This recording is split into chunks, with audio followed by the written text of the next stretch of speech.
할렐루야. 오늘은 예수께서 부활하신 날입니다.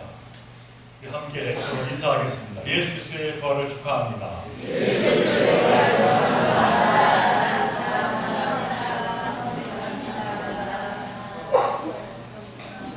죽음의 세력을 이기시고 부활하신 우리 주님의 은혜가 여러분과 여러분 가족 위에 날마다 충만하시기를 간절히 축원드립니다.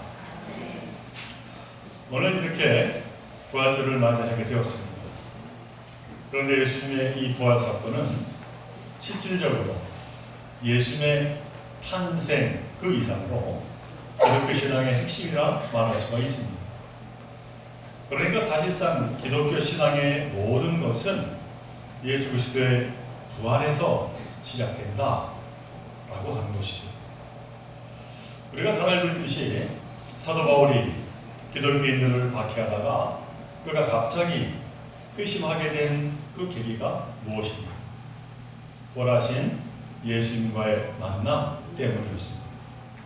바울은 예수님께서 십자가에 달려 죽은 그 역사적인 사실을 잘 알고 있었습니다. 그러나 그 사실이 바울이 예수를 믿어야 하는 이유는 전혀 아니었습니다. 하지만 부활하신 예수님이 담에색에서 바울에게 나타나시고서야 비로소 바울이 새롭게 거듭나게 되었던 것이죠. 이처럼 예수님의 부활은 바울이 자신의 모든 생각과 판단을 급선회하는 놀라운 계기가 되었습니다. 바울은 예수 박해자에서 예수 추종자로 완전히 변모하게 된 겁니다. 자, 근데 여기서 하나 더 생각할 것이 있습니다. 성경은 이 부활이라고 하는 사건을 영혼만의 부활이 아니라 몸의 부활도 증거하고 있다라고 하는 사실입니다. 우리 인간은 영혼과 육체로 구성되어 있는데 육체도 부활한다라고 하는 것이죠. 그리고 이는 그 당시 그 광경을 목격한 자들만이 아니라 시대와 공간을 초월하여 모든 우리 기독교인들에게도 진실이라고 성경은 말씀하고 있습니다. 한마디로 예수 그리스도를 믿는 자들은 그 누구를 막론하고 영원 부활과 몸의 부활을 믿어야 한다라고 하는 것입니다. 이 같은 진실에 대하여 사도 바울은 고린도전서에서 분명한 어조로 선언합니다. 고린도전서 15장 14절의 말씀, 그리스도께서 만일 다시 살아나지 못하셨으면 우리가 전파한 것도 헛것이요 또 너희의 믿음도 헛것이라. 그러나 실은 우리에게 있어서 바로 이 부분이 부활과 관련해서 최대의 난제가 아닐 수가 없습니다. 왜냐? 과학적인 세계관 속에서 살아가는 우리에게 이 육체가 부활한다 라고 하는 이야기는 분명 너무나도 믿기 힘든 일이기 때문입니다. 그래서 우리 한국 기독교인 중에서 과연 우리가 죽은 후에 몸도 부활하는가? 라고 하는 질문을 던진다면 아마 대다수가 머뭇거리거나 잘 모릅니다. 혹은 죽어봐야 합니다. 라고 답변할 것 같습니다. 한마디로 육체의 부활이라고 하는 건 암만 해도 믿기 힘들기 때문입니다.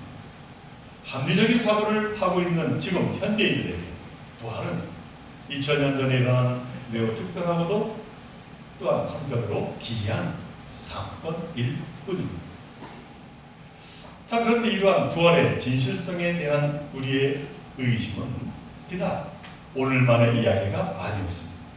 예수님과 동시에 살고 있었던 초대 이 신앙인들조차도 육체적 부활에 대해서 수많은 의구심을 품고 있었습니다. 그 대표적인 인물이 바로 요한복음 20장에 등장합니다. 그의 이름은 바로 도마였습니다. 우리는 보통 의심 많은 도마라고 별칭을 붙여서 그의 신앙을 믿음이 없는 신앙인으로 우스꽝스럽게 그렇게 격하하는 경향이 있습니다. 그러나 실은 이 도마의 의심하는 태도는 매우 중요합니다. 왜냐? 사물을 바로 보고자 하는 이성적인 인물이기 때문입니다. 이는 우리도 배워야 할 자세입니다. 생각도 없이 무조건 아멘 하는 믿음보다 묻고 따지고 살피며 믿는 이 신앙이 더 깊은 믿음으로 인도하기 때문입니다. 진리는 아무리 의심하고 비판한다 한들 결코 틀리지 않기에 진리인 것입니다. 특별히 요한복음 20장 24절 이하의 말씀을 보면은 우리가 너무나도 잘 아는 이야기가 이제 나옵니다. 예수께서 십자가에서 죽으신 후에 무덤에 묻히셨습니다. 일부 제자들은 돌아갔지만 마리아는 무덤 밖에 서서 슬픔을 감추지 못했습니다. 특히 예수님의 이 시신이 없어진 것에 큰 당혹감을 느꼈습니다. 하지만 예수께서 조용히 나타나셨습니다. 마리아에게 자신이 예수라고 하는 사실을 이제 말씀합니다. 예수께서 진정 부활하신 겁니다. 마리아는 이 부활 소식을 제자들에게 전하게 되었습니다. 그리고 정말로 예수께서는 제자들에게도 직접 나타나셨습니다. 예수님께서는 자신의 손과 옆구리를 보여주자 이 제자들은 예수님의 몸의 부활에 놀라움과 기쁨을 감추지 못했음을 성경은 말씀합니다. 하지만 그 자리에 때마침 이 제자 도마는 없었습니다. 그래서 다른 제자들이 이 도마에게 가서 예수께서 부활하셨다라고 하는 그 소식을 전해줍니다. 이에 도마의 반응은 어떠했습니까? 도마는 제자들의 이야기를 허풍으로 치부했습니다. 전혀 믿지 않는 것이죠. 그리고 제자들에게 이렇게 말합니다. 나는 내 눈으로 그의 손에 있는 못자국을 보고 내 손가락을 그 못자국에 넣어보고 또 내 손을 그의 옆구리에 넣어보지 않고서는 믿지 못하겠어. 도마는 자신이 직접 보고 만져야 직성이 풀리는 이성적인 유형이었습니다. 그 후에 너드레가 지나서 예수께서는 다시 제자들에게 나타나셨습니다. 그리고 그곳에 있는 도마에게 자신의 상처를 직접 보고 만져보라 말씀하십니다. 그래서 도마는 비로소 몸으로 부활하신 예수를 믿게 됩니다. 요한복음 20장 28절의 말씀, 도마가 대답하여 이르되 나의 주님이시여 나의 하나님이시니라. 자, 이렇게 본다면 이제 제자들에게 예수님의 몸의 부활, 이것은 의심할 사람이 없습니다. 그리고 예수님의 승천 이후에도 제자와 그 믿음의 공동체는 예수님의 그 부활을, 몸의 부활을 확신하게 되었습니다. 하지만 그 확신은 그리 오래가지 못합니다. 초대교회 가운데 특히 대표적인 이 고린도 교회 성도들 가운데 꽤 많은 자들이 예수님의 몸의 부활에 의심을 품게 되었던 것이죠.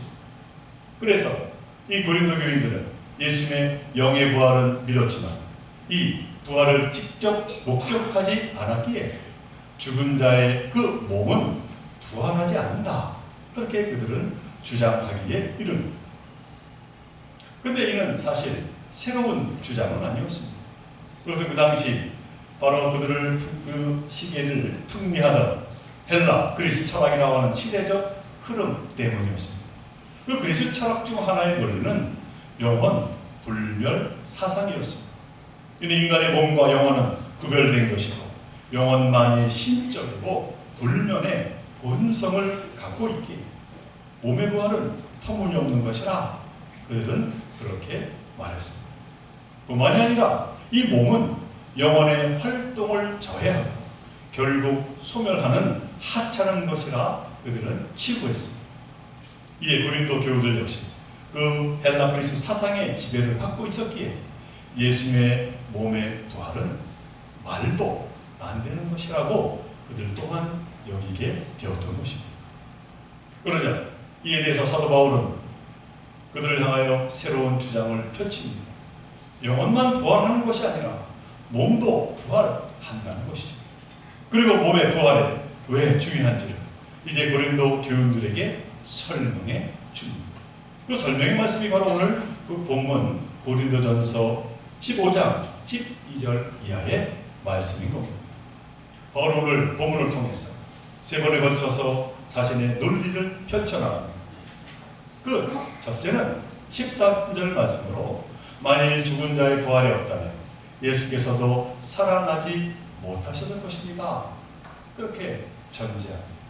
그리고 두 번째는 14절의 말씀으로 만일 예수께서 살아나지 않으셨다면 우리의 선포도 믿음도 헛될 것이고 우리는 하나님의 거짓 증인에 불과할 것입니다. 라고 하는 전제. 그리고 마지막 세 번째는 15절 말씀. 그러므로 하나님은 진정 예수 그리스도를 살리셨도다. 그렇게 그는 주장을 한 것이죠. 결국 사도 바울은 이 몸의 부활이 없는 신앙은 진정한 부활 신앙이 아니라고 강력하게 강조를 한 것입니다. 자, 그렇다면 바울은 왜 그토록 그 시대를 이끌었던 사상인 영원만이 불멸하다 라고 강조한 그 헬라 그리스 사상에 대항해서 그토록 강하게 몸의 부활을 주장을 하고 있는 겁니다. 그 이유는 너무나도 분명했습니다. 예수의 부활은 단순히 비현실적인 어떠한 영적인 부활이 아니었기 때문입니다. 예수님이 생전에 제자들과 관계를 맺어왔던 그 모든 방식이 십자가의 죽음으로 잠시 단절되었지만 부활로 인해서 다시 이어졌기 때문입니다. 그리고 이는 영과 더불어 몸의 부활로 가능하기 때문입니다. 다시 말해 예수님께서 제자들에게 상처난 손과 발을 보여주시고 또 음식도 함께 나누는 그 모습은 분명 몸의 부활이고 이는 예수님이 십자가에 달리시기 전 행한 모든 삶이 바로 이 부활 이후에도 계속해서 연속되어 이어지고 있음을 말해주고 있는 것이기 때문인 것이죠. 이는 결국 우리가 소망하는 하나님의 나라라는 것이 우리가 죽어서가는 초월적인 개념을 가지고 있지만 동시에 우리의 몸을 통해서 이 땅에서도 이루어지는 너무나도 현재적인 현실이라고 하는 것을 말하고 있는 겁니다. 그래서 예수님이 누가복음 17장 21절에서 강조합니다. 하나님의 나라는 우리 안에 있게 된다고 말씀하신 것이죠. 그러므로 만일 몸의 부활이 없다면 이 사도 바울의 고백처럼 우리가 전파하는 것도 헛것이고 우리의 믿음도 헛것에 불과할 겁니다. 그리고 굳이 이 땅에 하나님의 나라를 확장하라는 그 복음을 전할 필요가 전혀 없게 되는 것이죠. 이처럼 바울은 예수님의 몸의 부활을 확신했습니다. 그러기에 바로 지금 여기에서 하나님의 나라를 이루는 소망의 삶을 그는 살아갔습니다. 또한 그렇게 살 것을 당부한 것이죠. 구원은 저 세상에 있는 것이 아니라 바로 여기에서부터 시작된다 라고 하는 것을 예수의 몸의 부활을 통하여 그는 말씀을 했다고 하는 사실입니다. 사랑하는 우리 주님께 성도 여러분, 예수께서는 죽으셨지만 죽음에 머무르지 않으셨습니다. 예수는 죽음의 문을 열고 몸으로 다시 살아나셔서 갈릴리로 가셨습니다. 절망과 좌절에 빠져있던 제자들을 만나 바로 이 땅에 하나님의 나라를 이루어 나갈 그 기쁨과 책임을 다시 알려주셨습니다. 내 양을 먹이라 명령하셨습니다. 그러므로 말하기를 우리 또한 하나님의 놀라운 몸의 부활의 이 은총을 마음에 담고 기억하고 되새기며 날마다 복된 삶을 살아야 될 줄로 믿습니다. 이 놀라운 부활을 또한 복음으로 전하는 삶을 이루어가는 저와 여러분 모두가 되시기를 주님의 이름으로 간절히 축원을 드립니다. 함께 기도합니다. 사랑의 하나님, 예수께서는 고통받으신 그 육신 그대로 부활을 하셨습니다. 주님께서는 십자가에 달리신 흔적을 제자들에게 보여주심으로 온전한 부활을 보여주셨습니다. 이처럼 몸의 부활은 모든 것의 회복을 말씀합니다. 바람이 같은 하나님의 놀라운 은총, 이 세상 모든 것에 가득하게 하여 주옵소서. 특별히 전쟁으로 고통받는 자들, 그리고 질병으로, 가난으로, 그리고 생각지 못한 힘든 일을 만나 고통에 처한 자들에게 주님의 부활이 새로운 회복과 은혜가 되게 하여 주옵소서. 이 모든 것 예수 그리스도의 이름으로 간절히 기도드리옵나이다.